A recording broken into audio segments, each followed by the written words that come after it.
कभी कोई ऐसी आवाज सुनी है जो लगे कि वो समय जितनी ही पुरानी हो?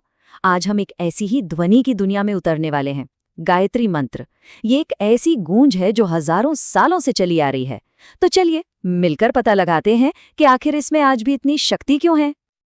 तो ये है वो मंत्र, अपने मूल संस्कृत रूप में। सुनने में कितना सुंदर और शक्तिशाली लगता है ना?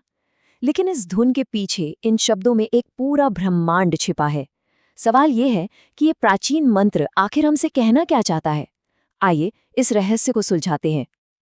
देखिए, इस मंत्र को सच में समझने के लिए हमें थोड़ा समय में पीछे जाना होगा, इसकी जड़ों तक। इसकी जो शक्ति है ना, वो कहीं से भी नहीं आई है। यह हजारों साल पुराने ग्रंथों और एक बहुत ही गहरे विचार से जुड़ी है, दिव्य प्रकाश की खोज। सोचिए जरा, ये मंत्र ऋग्वेद से आता है, जो मानवता के सबसे पुराने टेक्स्ट्स में से एक है, और ये समर्पित है सवित्र को, यानी सूर्य देवता को। लेकिन बात सिर्फ हमारे आसमान वाले सूरज की नहीं हो रही। यहाँ पर सूर्य एक बहुत बड़ा प्रतीक है, उस ज्ञान और उस रोशनी का जिसकी तलाश हम सबको होती है। और ये समझना बहुत जरूरी है कि गायत्री मंत्र का जाप सिर्फ कोई धार्मिक रस्म नहीं है। ये एक टूल है। इसे अपने मन के लिए एक तरह की जिम ट्रेनिंग समझिए। इसका सीधा सा लक्ष्य है हमारी बुद्धि को तेज करना, हमारे ख्यालों को साफ करना और आखिरकार अज्ञान के अंधेरे को सच्चे ज्ञान की रोशनी से दूर भगाना। पहली नज़र में ये एक लंबा सा वाक्य लग सकता है, लेकिन असल में ये 3 हिस्सों में बटा एक कमाल का स्ट्रक्चर है। ये एक यात्रा की तरह है जो शुरू होती है आह्वान से, गुजरती है ध्यान से और खत्म होती है एक प्रार्थना पर। चलिए इस आध्यात्मिक बनावट को परत दर परत खोलकर देखते हैं। तो ये हैं वो 3 कदम: आराधना, ध्यान और प्रार्थना। इस क्रम में एक बहुत गहरा लॉजिक है। पहले हम उस दिव्य शक्ति को पहचानते हैं, फिर हम अपना ध्यान उस पर लगाते हैं और आखिर में उस कॉन्सेंट्रेशन की हालत में हम अपनी गुजारिश करते हैं। यही प्रोग्रेशन इस मंत्र को इसकी जबरदस्त शक्ति देता है। अच्छा, तो अब वो पल आ गया है जिसका हम सब इंतजार कर रहे थे। अब हम इन तीनों हिस्सों का एक एक करके मतलब समझेंगे, ताकि इस प्राचीन मंत्र में जो पूरा संदेश छिपा है वो सामने आ सके। पहला हिस्सा, ओम भूर्भुवः स्वः, हमें इस ब्रह्मांड में हमारी जगह का एहसास कराता है। ये कोई छोटी मोटी प्रार्थना नहीं है, ये हर चीज में मौजूद उस दिव्य शक्ति को स्वीकार करना है। हमारे पैरों के नीचे की धरती में, जिस हवा में हम सांस लेते हैं उसमें, और ऊपर के आसमान में भी। यह हमें याद दिलाता है कि हम सब किसी बहुत बड़ी चीज का हिस्सा हैं। अब आता है मंत्र का दिल, तत्सवितुर्वरेण्यम भर्गोदेवस्य धीमहि। ये वो जगह है जहां हम अपने मन को फोकस करते हैं।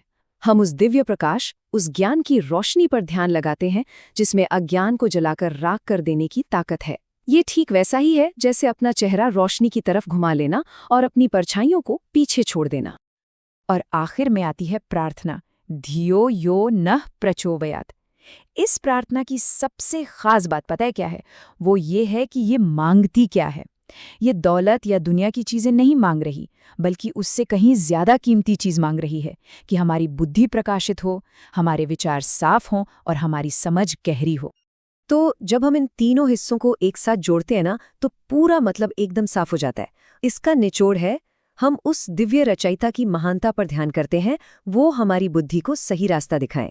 ये आराधना, एकाग्रता और प्रार्थना का एक परफेक्ट संगम है। हमने इसका मतलब तो समझ लिया, लेकिन सवाल ये है कि हजारों साल पुराना ये मंत्र आज भी इतनी मजबूती से क्यों गूंजता है। तो अब हम इसकी हमेशा बनी रहने वाली शक्ति और इससे जुड़े कुछ ठोस फायदों के बारे में जानेंगे। यहाँ एक दिलचस्प बात है, गायत्री मंत्र में ठीक 24 अक्षर होते हैं, और ये कोई इत्तेफाक नहीं है। ये गायत्री छंद नाम की एक बहुत सटीक काव्य संरचना को फॉलो करता है, और ऐसा माना जाता है कि यही लयबद्ध बनावट जपने वाले के चारों ओर एक सुरक्षा कवच बना देती है। ये सिर्फ शब्द नहीं है, ये एक तरह का ध्वनि कवच है। और इसके प्रैक्टिकल फायदे क्या हैं?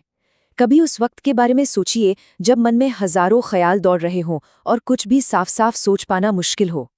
कहा जाता है कि इस मंत्र का जाप मन को शांत करता है, सही गलत में फर्क करने की हमारी काबिलियत को तेज करता है और हमें नेगेटिविटी से बाहर निकलने में मदद करता है। ये मन की शांति और स्पष्टता का एक सीधा रास्ता है। लेकिन जो आखिरी लक्ष्य है वो और भी गहरा है। कल्पना कीजिए कि हमारी चेतना पानी की एक बूंद की तरह है। इस मंत्र का मकसद हमें ये महसूस कराने में मदद करना है कि वो बूंद असल में उस ब्रह्मांड की चेतना के विशाल महासागर का ही एक हिस्सा है, उस ब्रह्मांडीय प्रकाश का एक हिस्सा। ये हमारे छोटे मैं और इस पूरे ब्रह्मांड के बीच का कनेक्शन है। तो इस तरह जो एक रहस्यमयी मंत्र के तौर पर शुरू हुआ था, वो अब एक बहुत ही सरल और सार्वभौमिक चीज के रूप में सामने आता है। ये ज्ञान के लिए एक प्रार्थना है जो बिना किसी भेदभाव के हर किसी की बुद्धि को रोशन करने के लिए है। और मैं इसी एक ख्याल के साथ आपको छोड़ जाता हूँ। हमारी इस शोर और भागदौड़ से भरी दुनिया में सबके ज्ञान के लिए की गई एक सरल और पूरी तरह से केंद्रित प्रार्थना की असल में क्या शक्ति हो सकती है, इस पर जरूर सोचिएगा।